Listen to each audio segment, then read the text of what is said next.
Hello ladies and gents, welcome to a new Night POV review. In front of us is the new Geely Starray. We have a beautiful midnight blue color. This is a chameleon color. Now this is the GK trim. It's a front wheel drive powered by 1.5 liter TD, so it's a 4-cylinder turbocharged petrol engine producing 174 horsepower.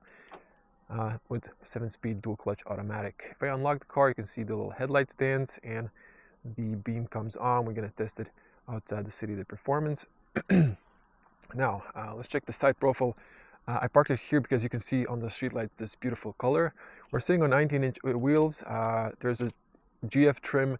I think that one has 20-inch, and then it's an all-wheel drive. Also same 4-cylinder turbo petrol, but it's producing 238 horsepower and has an 8-speed automatic. Beautiful car. I love the back and front end. The front and rear, it just looks very nice, but also kind of Americanized. But this SUV made such a good impression for me personally. I love the design. It's very spacious inside, a lot of cargo room. So let me open it up and show you that as well. So 650 liters. 1,610 if you knock down the seats, so that is very spacious and great if you need space. So there is a remote start option, so I'm going to demonstrate that as well. So if you press the lock twice fast, if you press it slow, it turns on the panic button, so it's going to honk. So press twice, lock, and hold the remote start button on the bottom.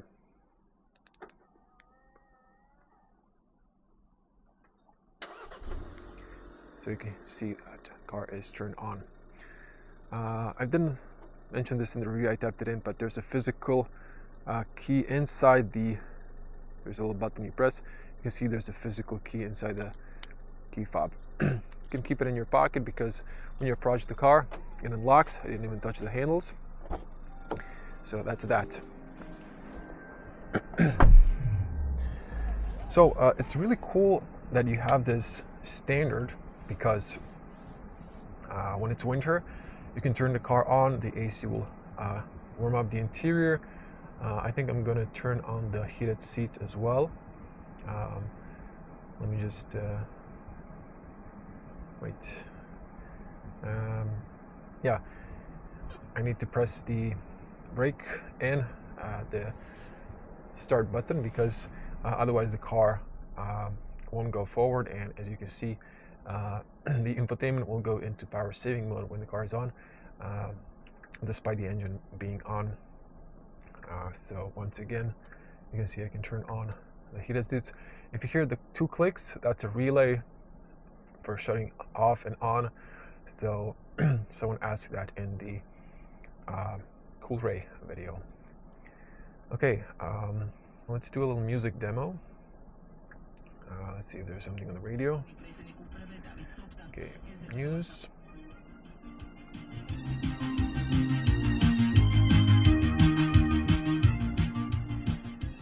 Okay, I can't play it for too long. This is really cool. It's a song, it's a domestic one. This one's maybe not. Actually, past midnight, it's all very domestic music here. Okay, I have to mute it, you know the drill. Now, let's go here to Waze. Before we do that, maybe you saw that in the day review, but you can put your phone on the wireless charger. I'm using my phone as a camera when doing reviews, so I can really demonstrate the thing here. You can see here charging, so that's a very nice detail. Also, let's switch to Waze, so our Apple CarPlay in this case. I know it's a deal breaker for Android users. This screen, has a lot of real estate, no embedded navigation, and Apple CarPlay really helps. Hopefully in the future they will add also the Android Auto. I'm going to reset my trip computer here. So hold the reset button. You can see here, reset successful. And I'm gonna start driving. Not to talk too much, gonna put it to drive, and we're heading out.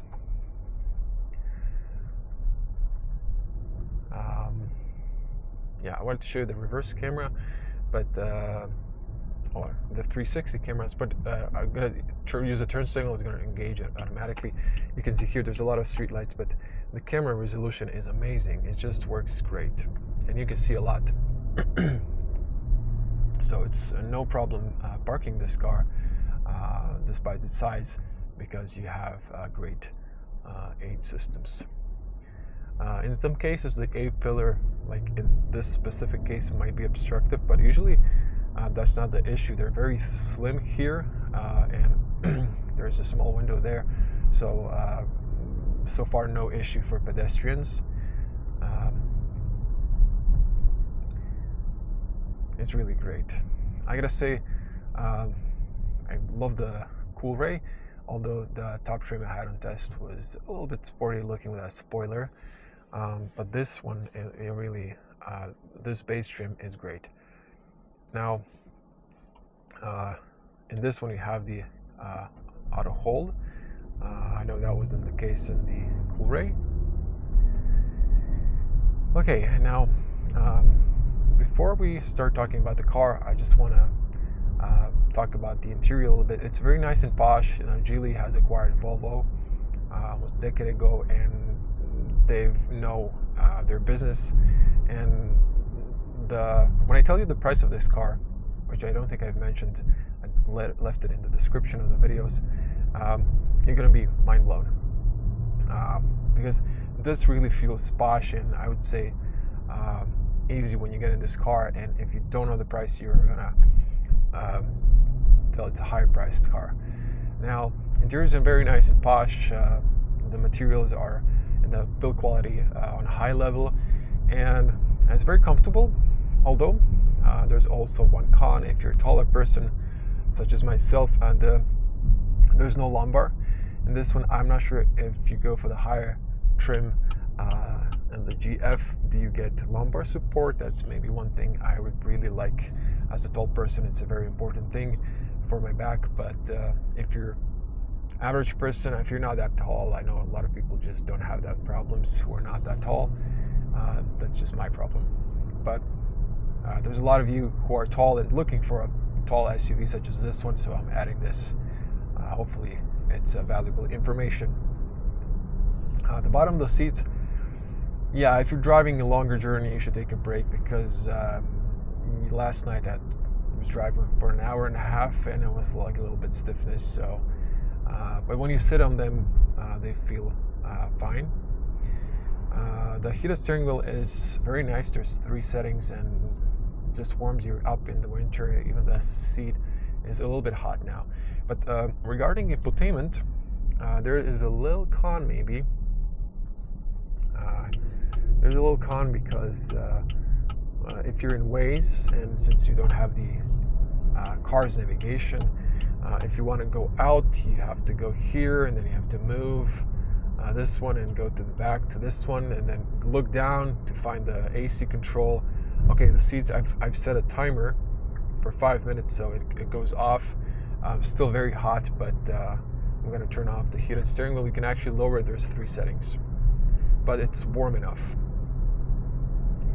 Now, once you get a little bit used to this, maybe it's not that bad, but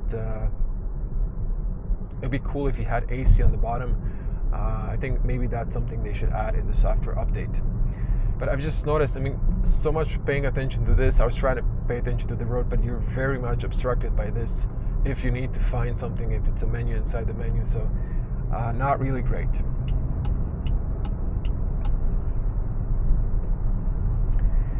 Now, let's talk about the car, finally, right?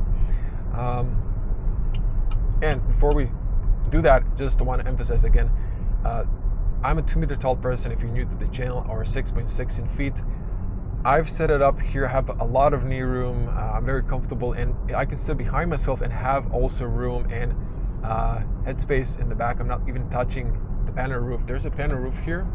I completely forgot, because when you lock the car, the shade closes up.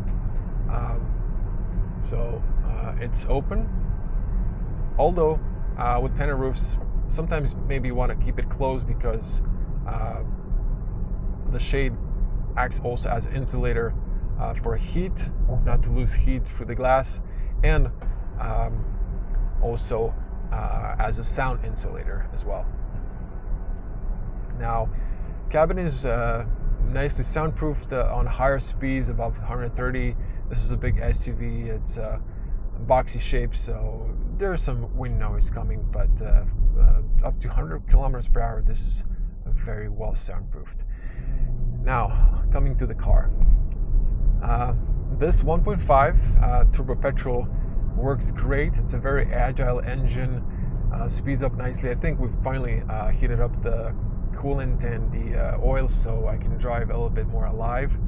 I didn't want to stress out the engine at first because it's cold outside, but it's more than enough power for this size. This is a not heavy SUV, believe it or not, because talking from perspective of owning an EV, when you own an EV, then you know what heavy means. So this is really not a heavy SUV. And for this power, it just feels great. I don't think you need the all-wheel drive and more horsepower version, because if you don't live on a hill, or the front-wheel drive is just more than enough. All-wheel drive will just burn more fuel, and petrols are a bit thirsty in an SUV, because diesels are maybe not that popular anymore, but generally they're more suited for an SUV because they're more fuel efficient. 7-speed automatic is great. It's a dual clutch with a wet clutch. For the 8-speed automatic, it's not really specified what kind of automatic it is, besides that it's an 8-speed automatic. Brakes on this car are great. They're not super aggressive from the start, so the car brakes in nicely. And steering, there are settings in the infotainment. You can choose if you want a light setting or if you want more feedback. But I've set it up to driving mode, so if I go to the sport mode, then it's going to give me more resistance. In this case, it's just more of a soft and easier to maneuver when parking. This is usually a blind spot, so I need to move a little bit. The camera is slightly lower than my eyes, but it's perfect for your angle to have a good overview. Now, parking this car isn't a problem. Doing a U-turn when you do a full turn with the steering wheel, it's okay, it's good, but it would be better if it was a bit shorter. And then with high resolution cameras, as mentioned, it's really no big deal parking this SUV if you're good with parking in general. Of course, you can see I'm gonna floor it now after this traffic light. This just pulls nicely. And we're driving in the comfort setting. I haven't switched it to sport. I only do it on the highway demo for you. But the engine is just more responsive and it unlocks the full power. And then there's a eco setting. I never use that setting. And I do all of my consumption tests in like normal or comfort settings. But basically in the eco setting, you can feel the car is more numb on the throttle. I'm going to punch it a little bit.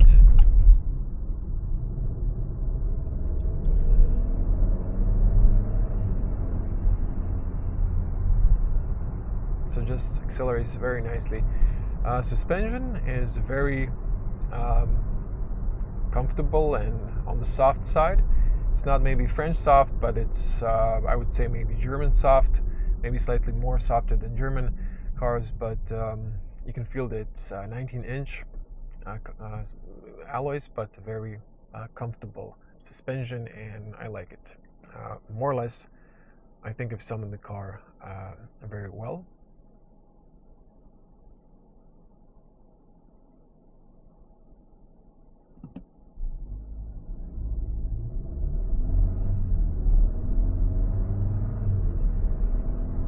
Now, since it's cold outside and the fuel consumption is high, I did a fuel test last night, and when I did this route that we're doing now, I got 6.5, 6.6 when I ended in the garage. But I had a warm engine.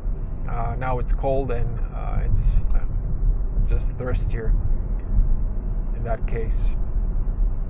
I'm gonna hit this manhole, so you barely feel that one. This one's really deep. I don't want to hit it. That was the lane departure warning, so it's not very aggressive. The G pilot, that's what it's called. I guess like Geely pilot. It works great. You're gonna see. I'm gonna demonstrate a little bit here on the highway. It works very nice, and it's a good cruise distance. Another thing that I've noticed, and this is a 2025 model year, I'm not sure how they've avoided this, but there's no mandatory EU regulation for speed threshold, because it was supposed to be dinging. So that's a good thing, because if you don't like that thing, which I believe most of you don't, it's a great thing. The sim is merging in, so I just wanted to speed up a little bit here and show you how the car is very stable in this bend. Slightly leaning, but it's stable enough.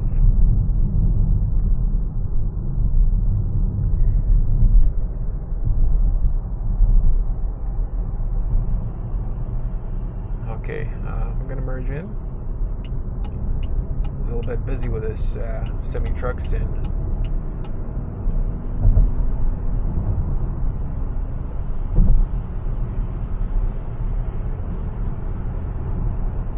Okay, sport mode. So if you want to go to sport mode, you have to go back, sport. Okay, I'm gonna floor it here all the way.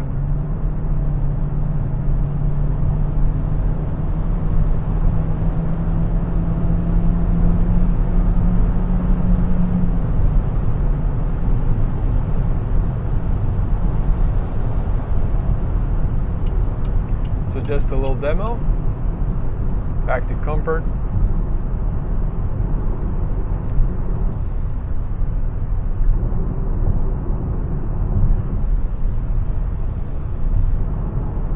So this is a rough patch of asphalt. There's like a smooth one. You can hear this is a smooth one, and then a rough.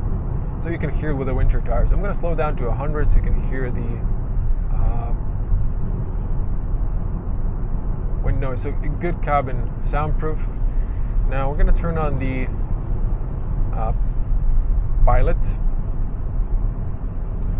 So you can see the blue marking is almost like Tesla autopilot. So it looks the same. It's going to keep you in the lane. If I go slightly to the right, it's going to center me. And it's not going to do a ping pong. It's just going to keep me in the center. So that's really great. You can control the distance as well. And it'll automatically slow down if there's semi. So there's a semi-war. I call that semi-war. When you're overtaking each other because they're driving 90 and then this one's driving maybe 80 or 85, and it's just like snails doing a speed run. There's another car incoming.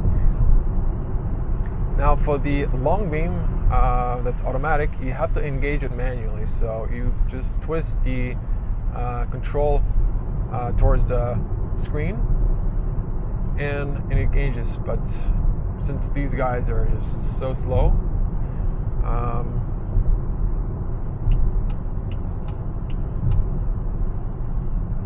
we won't see the long beam working.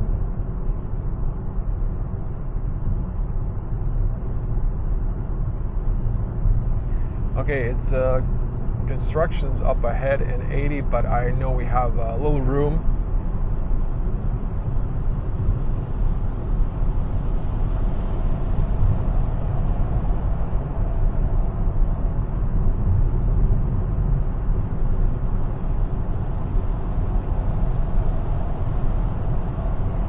So I don't think the car is going to engage the long beam now because of that car in front of us, but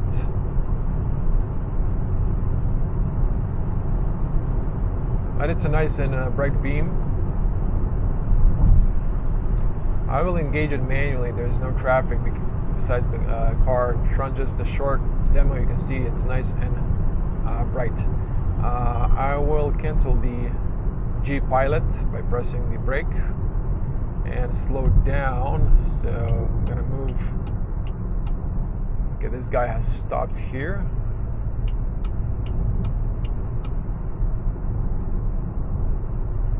My exit is next, but that's where the construction begins, so I just have to swoop in.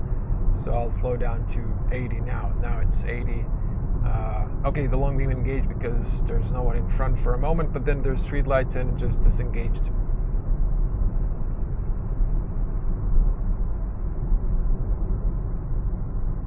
Watch the lanes. So the car is following the lanes, the construction lane now, which is yellow, not white.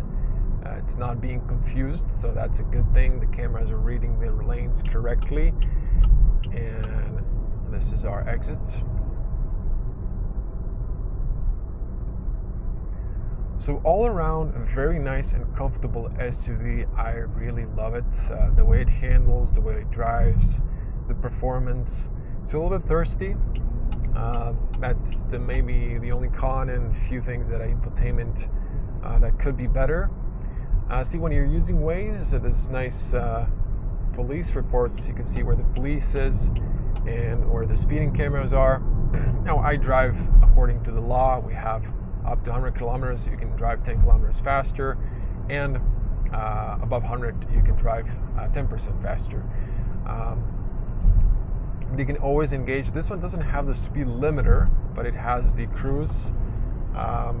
Okay, I've engaged the brake here. I pressed the asterisk for the side mirror control by mistake. So you have to lower the speed here, but this is the thing I've haven't figured out a little bit. Okay, let's see. So there's no more police here, I think, but we're gonna wait. See, I wanted to engage the cruise control, but then it was on 110 that I left, and then that's too fast, and by the time I lower it, it just takes a moment, so that's not good. Maybe that's a con. So there's no police here, not there anymore. See, when I engage it again, it just goes to 110, and it takes a moment to lower it down. But once you get used to the car, you're going to be fine with this, I guess. Now we're cruising around 80. I can see the fuel consumption is starting to drop down. So this could be, again, a very efficient car. As I mentioned, the fuel consumption that I got was lowest 5. But it really depends on your driving style and if you're in traffic, if you're in an open road, or if you're in a highway.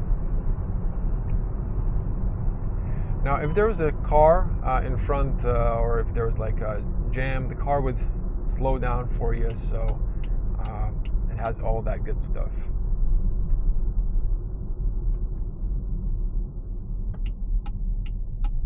And once again, you can see the cameras here. Very nice.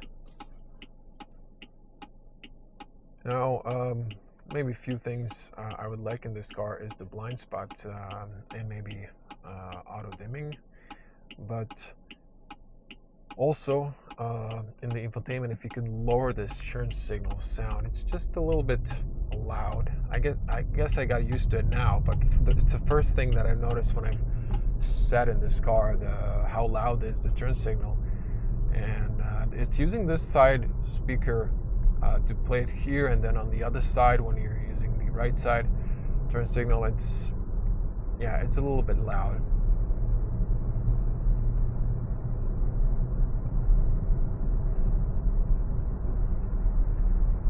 We're coming up to our street where there's no street lights, or at least they're switched off. To show you the headlights performance, we have nice and bright LEDs in person. These are great. Long beam shoots far out, and since I have a high resolution camera, I'm not using my iPhone anymore. I'm not going to go down that street because just the car gets dirtier. So I'm just gonna back up here. You can also see the cameras. The parking cameras are excellent in resolution, so excellent for parking as well, and very, very useful. I love this feature. Again, such an amazing car. Now, I love this digital cockpit. It looks really beautiful. I would say it goes with the ways and the fonts and the speed and so on. Very beautiful. It's not that much customizable, but it's pretty cool looking, and I like it. Again, wings, very practical. So maybe it's a good thing that they don't have embedded navigation. This really looks very nice, and it's matching together, I'd say.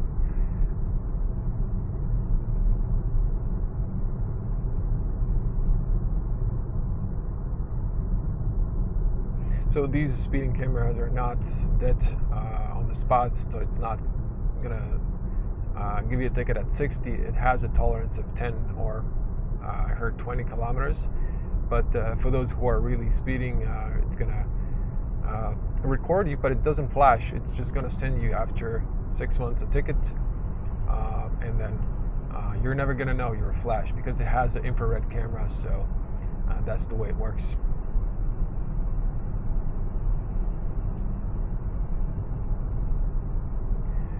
Now, price. 35,000 euros. Yes, you heard it right. 35,000 euros. That's the price for this SUV and this trim. Everything you saw in my reviews, it is all standard. Yeah, great SUV when you think about the price. There is, of course, a lot of competition in this area. Some French cars come to mind, but I would say they don't have this level of build quality.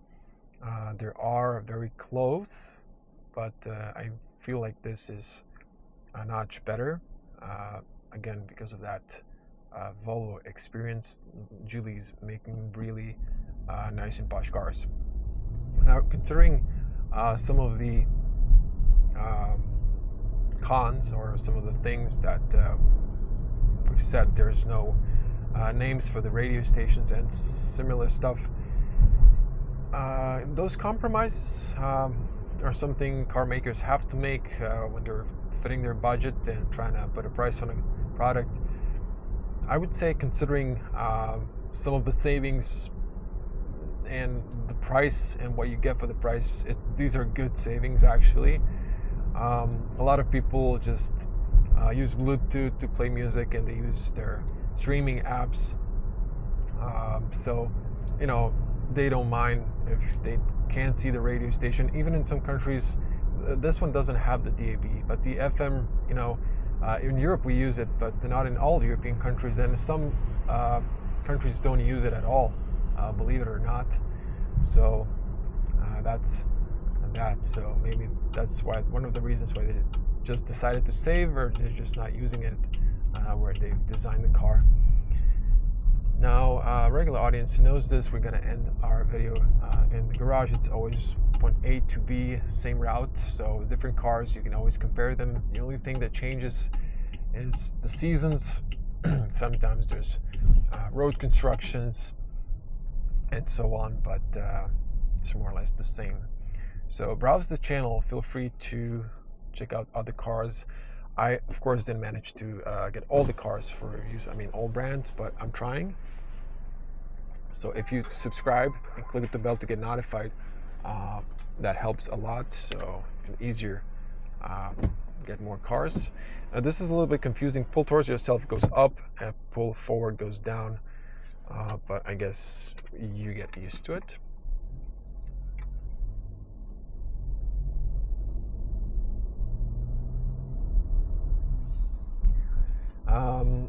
It's kind of sad when you are so satisfied with a car and then you have to return it the next day. I really love this car. If I was in the market, I think this would be definitely one of my narrow choices. I would really recommend you going and testing this car for yourself. It has a good warranty as well. I know a lot of people are skeptical, and a lot of people left comments in the Coolray video, and thank you for that. And there's also a lot of feedback from people who already had Geely in their countries, like from Philippines. There are a lot of comments, people praising the cars are good. So a lot of people are skeptical. I was a lot skeptical when I started reviewing some European brands such as Dacia, because I had some of prejudices just from the word of mouth. But once you test something, you get a different opinion, and you see that some of the products are really good. So I would say give it a chance. Once again, you can see the resolution of these cameras are freaking amazing. I mean, I'm not sure how the camera is showing this, but this is truly amazing. Also, view at the back with the lights on. Press the one that turns all the lights in the car on. Our fuel consumption started dropping, but again, I've told you about the fuel consumption. Hopefully that also helps you in making your purchase decision. There's a nice message to not forget your phone. When you get inside, there's another one here. When you get inside, it does the same thing. I'm not sure why on this specific place it's trying to figure out where is north or whatever. So it does that, but the other places it wasn't doing that. It's weird. That's that. Again, you know what to do. Like and subscribe, comment, and just to wrap it up here, I'm going to show you once again a little walk around this beautiful blue metallic color. It's just amazing looking. When you think about it, some people pay extra money to get a PPF to get this chameleon color. So this is standard, and it only costs 720 euros. I did a little correction. I said it in review 750, but it's 720. And there's a green one, I think is also like this, chameleon perhaps, or at least metallic. That's a free option. I think that would really look posh in this car, and maybe the black one. I saw the white car. I don't like it. This looks better in my opinion. Thank you for watching, and again, hope to see you in the next one. Stay safe. Bye.